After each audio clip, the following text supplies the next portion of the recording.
food chain.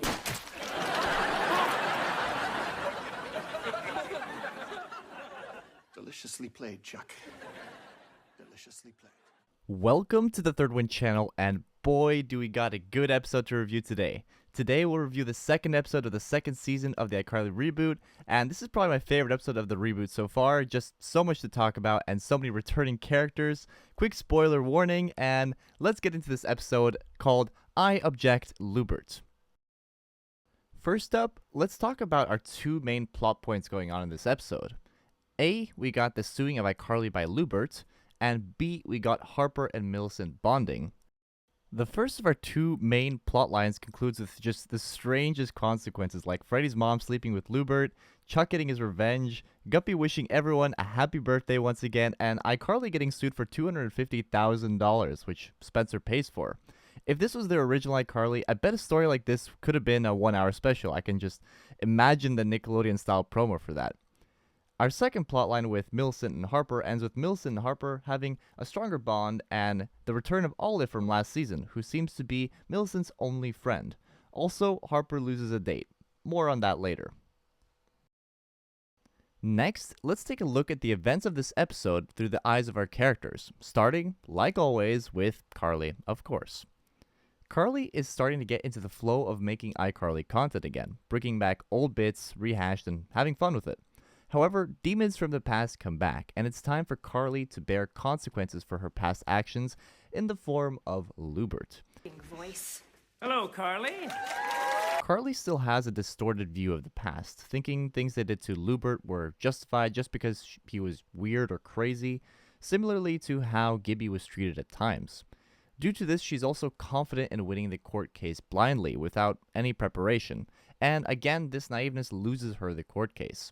But she's left feeling accomplished for winning over a man in agony trying to bring her down. There are no real consequences for Carly as Spencer pays the fine. Lastly, Carly admits to loving her life and the way things have turned out. Life is so much better now. Thanks to you.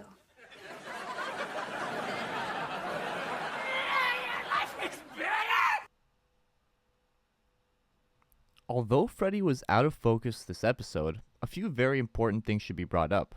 First off, Freddie shares a similar idea to Carly about the implications of messing with Lewbert a decade ago.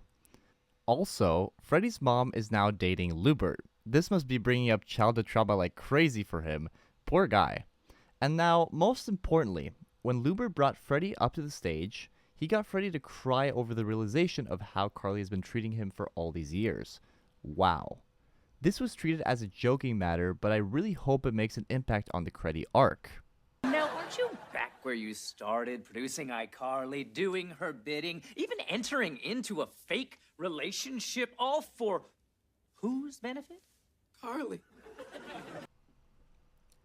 Spencer continues to live his life carelessly. Not in a negative way, he's just having fun. When his sister Carly bumps into trouble, he's there as himself and helps how he can. Of course, his 3 days in law school are always there for Carly. But also, don't forget, in this episode, Spencer also runs into his absolute arch nemesis, Chuck. This obviously unwinds Spencer and is some of the funniest stuff I've seen in the revival. Spencer ends up with cupcakes in his face and $250,000 down, but at least, as he says, he is like super rich. Just kidding, I'm getting it. I'm really rich, guys. Harper has just dealt with the fact that her love interest is gone for 6 months. But what shocked me is that she has seemed to go back to casual dating. That put me off. Otherwise, she shows sisterly love to Millicent, which is heartwarming. I think Harper could be going through a lot internally right now, though. This episode made me realize that it seems that Millicent doesn't really have that many friends, which is probably difficult for an 11-year-old, as sophisticated as she might be. Most importantly, she talked so much about Besties this episode, and I have a feeling she might have a new one now. Olive. Will be interesting to see where that goes. And also, by the way, I loved her interjections about climate change. Now, we have a lot of returning characters this episode, and obviously, the most in focus one is Lewbert. But I've decided that he deserves a whole video on his own. I think there's a lot to talk about there, so stay tuned for a Lewbert special on this channel very soon, and subscribe if you have not already for that. So let's talk instead about Freddie's mom, Marissa, who seems to be getting more and more involved in this revival. She's crazy. Kissing in the courtroom, embarrassment just doesn't exist for her. I have to believe that will be a short thing though. She loves her son too much to hurt him like that, or they'll go the other route and make them go on some crazy honeymoon for the rest of the season. I don't know. As for Chuck, Guppy, and Gibber, we'll save them for the Easter eggs portion of this video, which is now. Oh my, where do I begin? I mean, we have been treated this episode. I'll try to go in order of how they appear. First off, I think we get our first mention of random dancing, or random dancing, the most common bit in their original show. Carly labels random dancing as not really adult-like anymore, and has rehashed it into random eating. Very appropriate for today, I think. Next, and obviously, Lewbert's line is back. And by the way, his performance, the actor's, is amazing this episode. He can really act. Messin' with Lewbert is brought up, and a number of their pranks are shown, including the vending machine one and the muffin one, which also happens to be the one where he got hurt. This is pushed further because, if you remember, the original episode where the muffin prank happened is the one where he got hurt, where Freddie's mom nurses Lewbert back to health. And now we know that that was maybe not the only thing going on. Looking at old Lewbert clips, I have to say they did a great job in highlighting what they were doing wrong, but it was funny.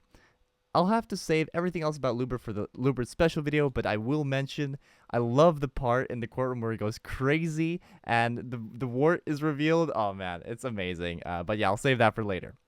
As I brought back before, Spencer's 3 days at law school is brought up. I wish they would have had Spencer's granddad to observe the court case, as we know he's coming back this season. That would have been amazing.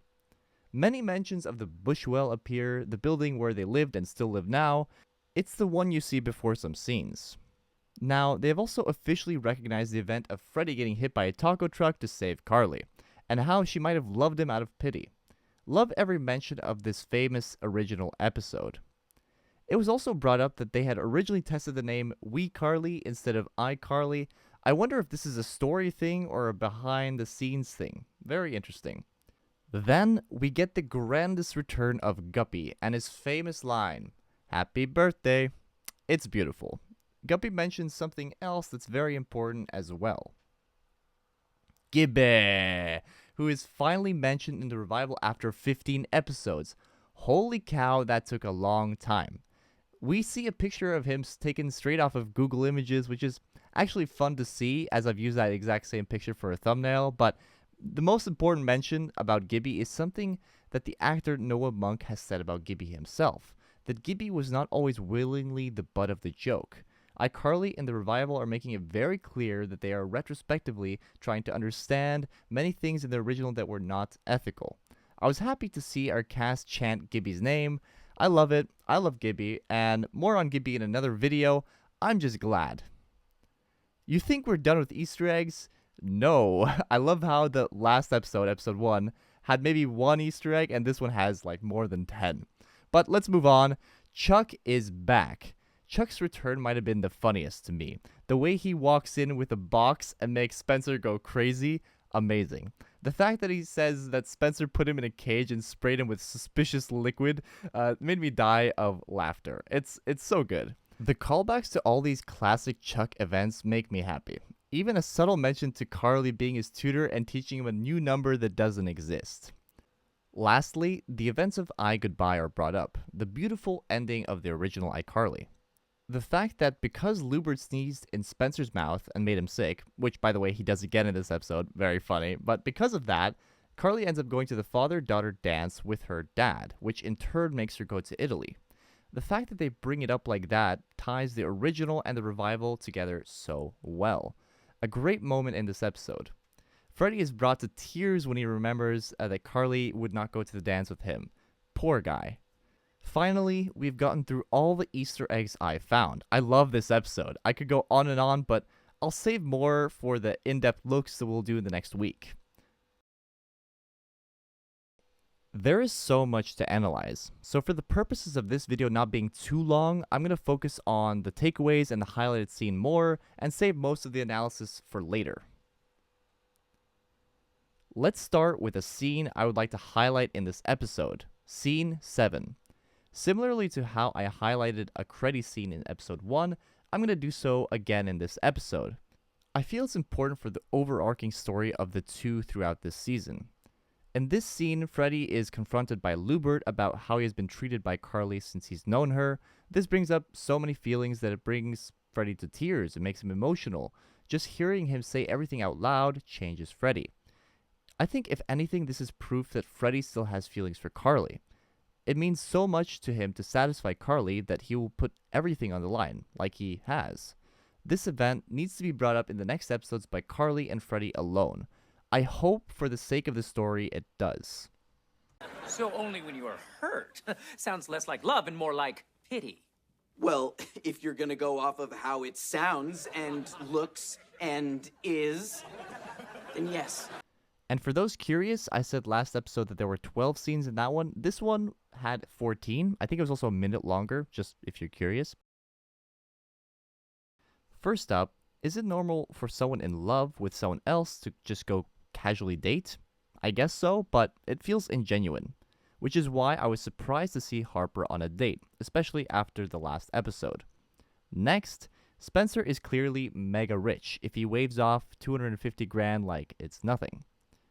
Next, and this is something I want to see and talk about more in the future, is I think I find that Freddie lacks his own opinions on things, often just agreeing or sharing the same opinions or viewpoints as Carly. I think it's incredibly important how the revival is acknowledging some of the actions in the original that were not okay, like messing with Lewbert and Gibby's torment at times. This is what can make this show truly more mature than the original. Very interesting also to see how oblivious Carly is to this as well. Feels like the way Sam would act, but they are besties after all. Lastly, similarly to last episode, I don't think we'll be seeing a lot of these characters again. This season at least. No Gibby, no Chuck, no Guppy, and maybe one episode of Lewbert is my guess. But I really wish they'd get more mileage out of these returning characters. I think it would elevate the show. Mystery still surrounds Gibby. There is potential for analysis on what we saw in this episode, however, but yes, let's save that for another time. But the main and final takeaway was that this episode was a 9 out of 10 at least. I loved it. This season has started with a huge bang. I really hope they can keep it up. We have seen most of what we saw in the trailers, so I'm just excited to see what they do next. But predictions, analysis, plus coming over the next week, and I'll see you of course next Friday with a review of episode 3. So subscribe if you have not already, and thank you for watching The Third Wind. I'll see you guys tomorrow with a brand new video.